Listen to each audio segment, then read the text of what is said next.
Latest on the crisis in Syria and whether this weekend's potentially groundbreaking deal will really eliminate Assad's chemical weapons. A critical report expected from the UN today. The president was cautiously optimistic in my interview yesterday, but he's taking more heat from critics, and ABC's John Carl is tracking it all from the White House.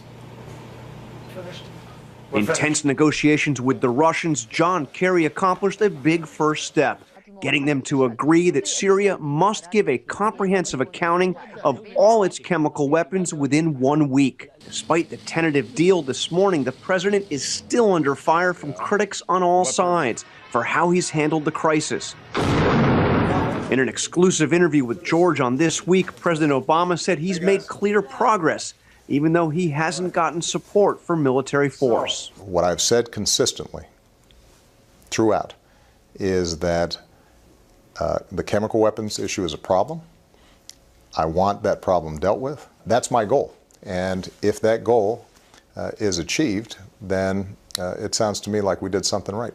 But many in Congress say the president has struck a bad deal. It requires too much trust of the Russians. We are now depending on the goodwill of the Russian people if Bashar Assad violates this agreement. This is a Russian plan for Russian interests. George put the question of Russia's role directly to the president. But do you trust he has the same goal? Do you really trust that? I don't think that Mr. Putin has the same values that we do. And I think, obviously, by protecting Mr. Assad, he has a different attitude about the Assad regime.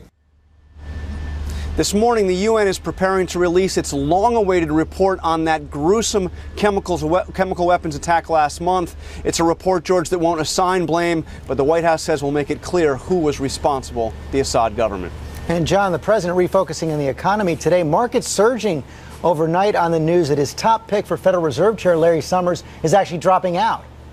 Yeah, this is quite a story. This is the biggest economic decision potentially the president will make in his second term. By all accounts, he wanted Larry Summers to be his Fed chairman, but he had opposition from liberals from his own base who thought Summers was too close to Wall Street, and he was forced to withdraw. Okay, John Carl, thanks very much.